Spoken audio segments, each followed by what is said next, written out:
না তো গলায় দড়ি দিতে বলো, আর না হলে বিষ আনতে বলো। বিষ তো ফ্রি পয়সায় পাওয়া যাচ্ছে। আর না হলে উনি পারুক আমাদের হাতে এক বোতল করে বিষ তুলে দিক, আমরা সেই বিষ খেয়ে মারা যাই। কোরবানির ঈদকে সামনে রেখে চরম সংকটে পড়েছেন পশ্চিমবঙ্গের গরু ব্যবসায়ীরা।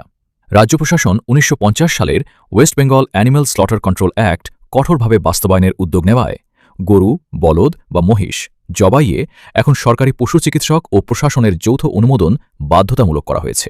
পাশাপাশি প্রকাশ্য স্থানে পশু জবাই সম্পূর্ণ নিষিদ্ধ।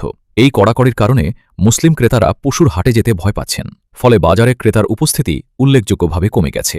সবচেয়ে বিপাকে পড়েছেন হিন্দু গরু ব্যবসায়ী ও খামারিরা। সারা বছর ঋণ করে গরু লালন পালন করা এই মানুষগুলো এখন বিক্রি না হওয়ার আশঙ্কায় দিশেহারা। অনেকের লাখ টাকার ব্যাংক ঋণ ও সুদে নেওয়া টাকা শোধ করার কোনো পথ দেখছেন না। ব্যবসায়ী নেতারা হুঁশিয়ারি দিয়েছেন, পরিস্থিতির পরিবর্তন না হলে কঠোর আন্দোলনে নামবেন তারা।